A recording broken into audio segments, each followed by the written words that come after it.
I'm Murph Little, and I have mental illness. And this series is called Four Fractures to the Skull.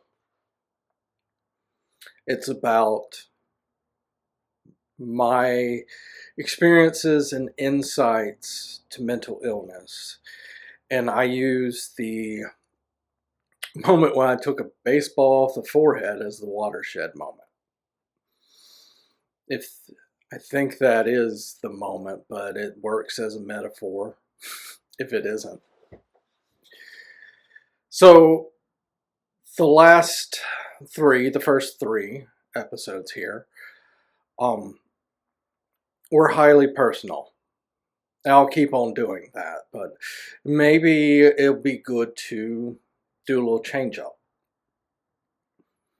So today we're going to talk about triggers and strategies for de-escalation, or personal strategies for de-escalation. We'll talk about when you're not in crisis but someone else is at a different time. So, little stuff you may not know about me. I've worked many things. But for a year and a half, I worked as a peer support specialist for Pine Belt Mental Health for the branch here in Hattiesburg. A peer support specialist is someone who has mental illness who uses their story and experience with mental illness and uses that to help other mentally ill people. I was a part of what they call the MCERT team, and there's MCERT teams all throughout the country. They are mobile crisis and emergency response teams. So goes by MCERT. Psychology, I would say, especially. I know America and loves its acronyms. Loves acronyms. I think psychology is the biggest abuser of acronyms. And we'll be talking about one called RAP today. RAP is something I was taught when I was doing peer support at MCERT. And sometimes when we got someone who had gone into the hospital, mental health hospital, it was one of our ways to help them try to cope when they got back out. And sometimes they work, and sometimes they didn't work. So RAP, acronym Wellness Recovery Action Plan, is not a panacea, but it is helpful. You find this in any type of caring profession, that you'll have people who are very enthusiastic about one thing. Like, you would have people about RAP like, this is it. This is the golden bullet of mental health. If everyone just had this and followed it, everything would be okay. It's not that simple. It's never that simple because, as I said, sometimes it worked, sometimes it didn't. People jive in different ways. So this Wellness Recovery Action Plan, this RAP plan, is very simple. Or it can be a lot more difficult. Allow me to contradict myself. But the simple premise is knowing your triggers, being able to self-diagnose when you are triggered, and the appropriate response for you to do once you realize you are triggered. That 3 steps. Know what sets you off. Know that you're being set off. Know how to correct from being set off. And set off might be sound derogatory in this situation. I mean, I'm not using it that way. It we all have things that are harder to deal with than others. And this is to help us with it. So basically, you would write down these things. So one of my triggers is someone pointing at me. It's even hard for me. I'm looking at the screen right now as I'm doing this. It's hard for me to look at me, that reflection pointing at me. When someone points at me, it stirs great violence in my heart. I don't even know why it does. It just, irrational anger comes out. Now, one of my strategies to do that, so I know the trigger. Oh, pointing at myself. I know the trigger. It has happened to me. How do I respond? So a lot of this is just what seems simple when you're not triggered. Acting calmer than you actually are in a situation. Because most likelihood, no one is doing something to provocate you. Unless you're like in high school or middle school or surrounded by a bunch of jerks, which may be the case.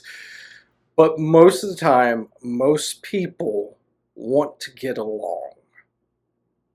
When they make your life harder, most people realize they're making their lives harder too. So being calm in that process, saying and visualizing, this person doesn't mean that. This person isn't here to start anything. That self-talk, that realization, being calmer than what you feel like, than what I feel like, that helps me calm down. Something else I can do in that situation, something I've had to learn, and learn to not be afraid or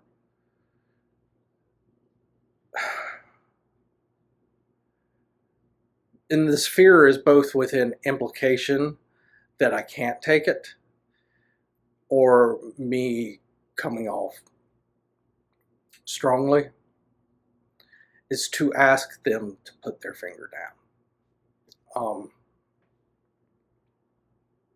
It's okay to do that. It's okay to say,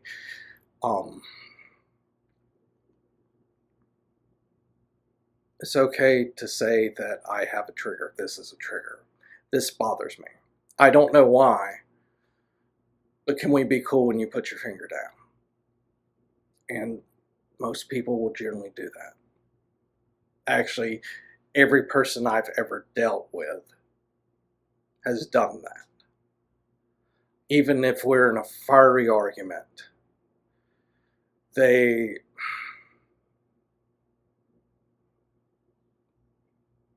put down their finger because they're trying to get their point across. They're not trying to enrage me. And I feel like that's another good strategy, is knowing that most in these moments, like these big stressful moments, is realizing that a lot of people just, the reason why they're angered, first they may be triggered too and not realize it, or they're just trying to get their point across and they can't grapple with the language. Or in my case, sometimes I'm not grappling with their language and it's frustrating. And that may be, that feeling of not being understood may be a trigger. And that may elevate you to a point where you just keep getting higher and higher and getting more triggered. And you can calm yourself, or at least act calm, and say to yourself, this person is just trying to communicate, and then it may not just work out here. Sometimes it's okay to not convince someone of something. Sometimes it's okay to be able to say, I don't know. Sometimes it's okay to be wrong. Some other things that have helped me in the past are running, walking, exercise in general. Anything to get the heart rate going fast. It resets the sympathetic nervous system and clears the brain. I have another strategy that is bizarre. Only a few people know that I do this, and I'm about to show it to the internet.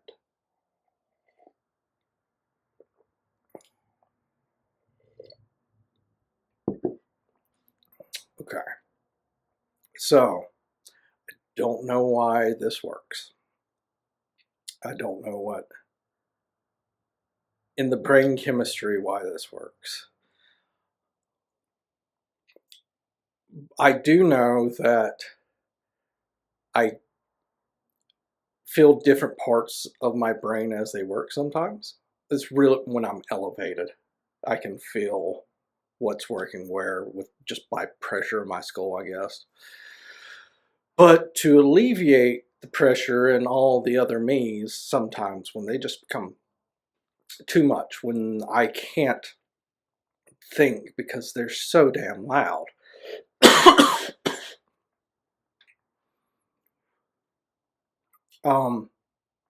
I roll my eyes back into my head until they hurt real bad and I can't bear it. Yeah. So we're going to have a demonstration of that, and I have never actually seen this happen. So this will be fun for both of us. Okay. I've actually been thinking about this all since last week, and I have dreaded it, but I think it'll be helpful. So let's go.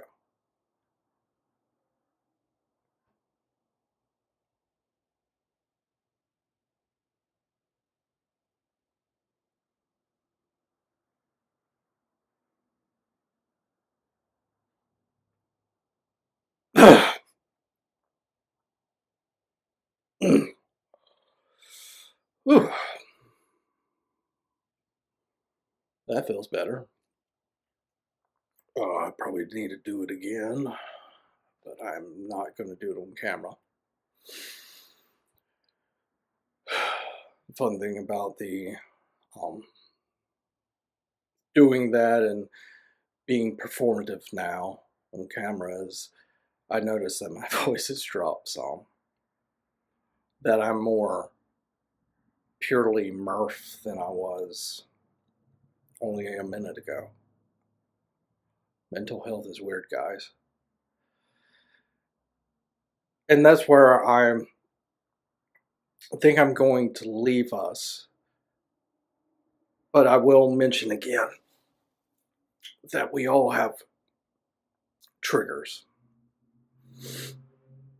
We all have things that set us off. We all have things that we're not comfortable with.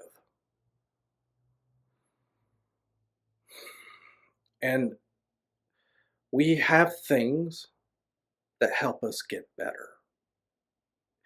Now, your rap plan may look a lot different than mine. Your triggers may look a lot different than mine. And hell, the rap plan may not work. Or it may be incredible. Maybe just having the foundation of this is my list of things that I can consult and read when I need to. Maybe that's your golden bullet.